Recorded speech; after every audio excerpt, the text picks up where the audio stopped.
Welcome to our first installment of HOB Behind the Scenes Stories of Faith, and I am really excited about this series as we begin the celebration of our 20 years of ministry.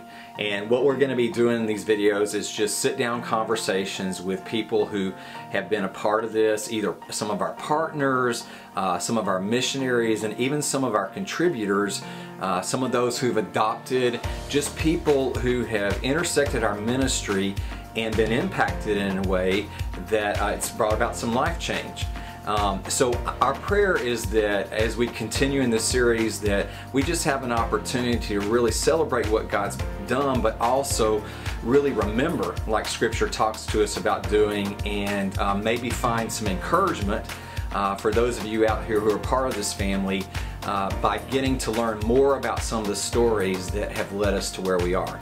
So this first installment is my time sitting down with Bob and Candace Walker, who are our missionaries in Zambia. They're our team leaders there. They've been there for 12 years now, and we're going to get to learn a little bit, not just about what their heart is now, but how they got started in this journey. I hope you enjoy it.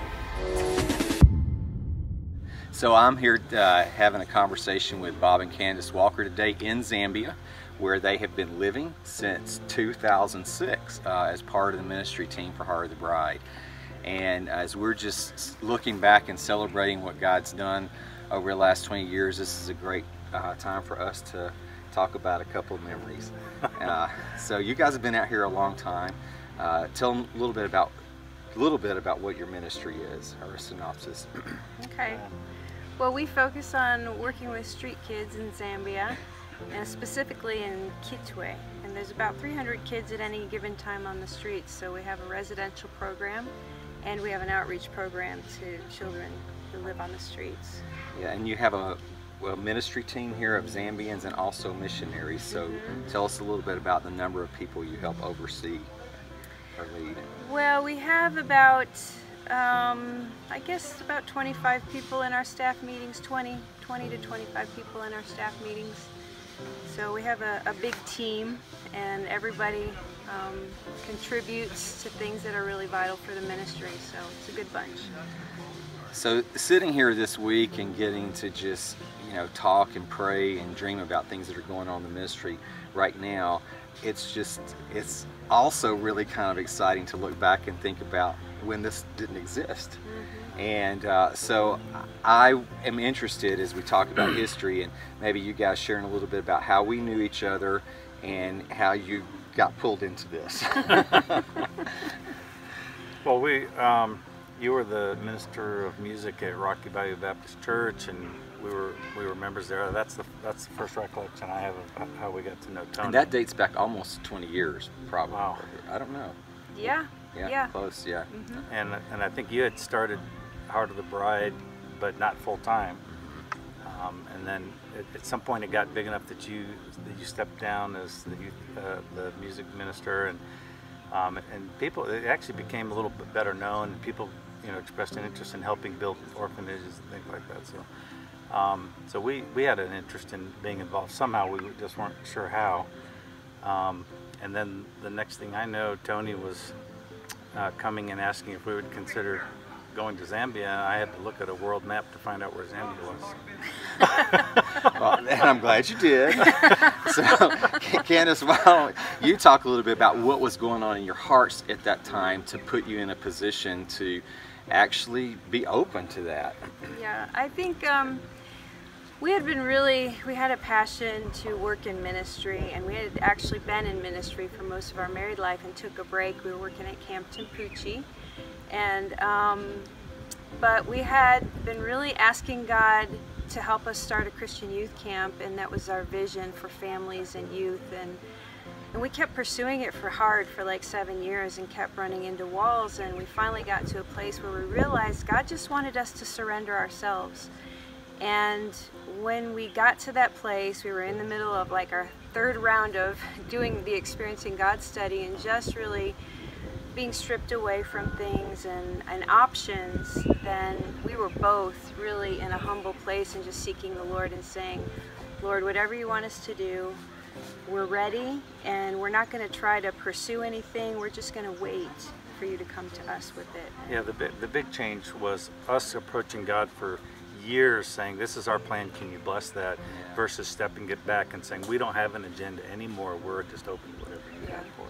And so I know this story, you know, in a very in-depth way, but while all this is going on, while we're having these conversations, and this opportunity or need has been put in front of you literally from out of the blue, tell me a couple of miracles that God, you know, threw into your life to help give you confirmation that He was on this pathway. Well, before we start with a few specifics, yeah, panic just set in, and I just thought, how in the world can a family, we had 8 children at that time, and I thought, how in the world, you know, can we do that? That's just not going to work. And so the thing was that I was feeling a little insecure about taking 8 kids over to a third world country. And so my prayer to God was, you know, I can't really afford to make a mistake. I don't want to embarrass Tony. I don't want to embarrass the Lord. I didn't want to embarrass us by getting over there and saying, okay, we can't do this. So my prayer was, Lord, I'm willing to do it, but please make it really, really, really obvious to us. And that's when all these miracles started flowing in. Well, I remember it very well. You came to us on a Friday. I'm too old to remember that. At 11:30. Okay. What was I wearing there? Yeah. But exactly 7 days later, there were some, when you came to us, you had given us some directives. You said there was a property that was already purchased, and it could hold about 70 boys that were living on the streets, and that we needed to provide an environment where they could be discipled and do trade training, educating them, housing them. And so that was kind of the platform of the idea that we were praying about. 7 days later, there were some men walking around Camp Tampuchi, and Bob approached them and asked them about what was going on. This was when Hurricane Katrina had hit.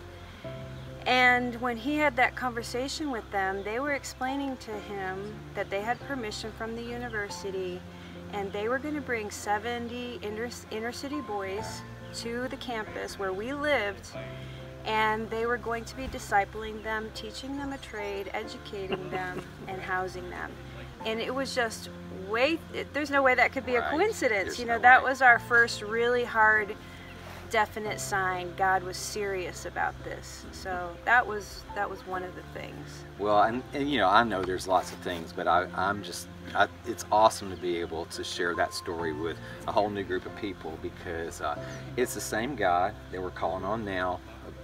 Dreams, now that you're here, I mean, I'm here to support your dreams, you know, that God has given you. And they're big, and there's still a lot left to do. And I want to just, you know, as we look back in faith and think about the ways that God led us here and the miracles that He's already performed, what is something that is just really bursting in your heart that you're asking Him to do right now for the future as you, as you lay before Him? I think for us, you know, being here as long as we have, we've had we're able to experience a harvest actually right now with some of the boys who are coming out of our program and seeking the Lord and following the Lord as godly men. Some of them are getting married, graduating from college. But at the same time, we look back and there's kids who are still on the streets that were here 12 years ago.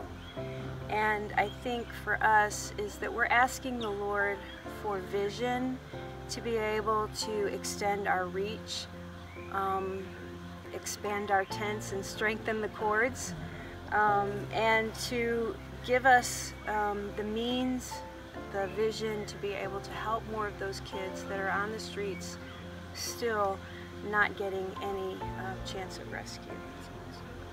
Well, there's a million things we could talk about, but today I just want to say I love you guys. I'm glad you said yes, and I'm glad you're part of this family, and we're going to get to see a lot more together of what God said. God bless. Thank you. Thank you.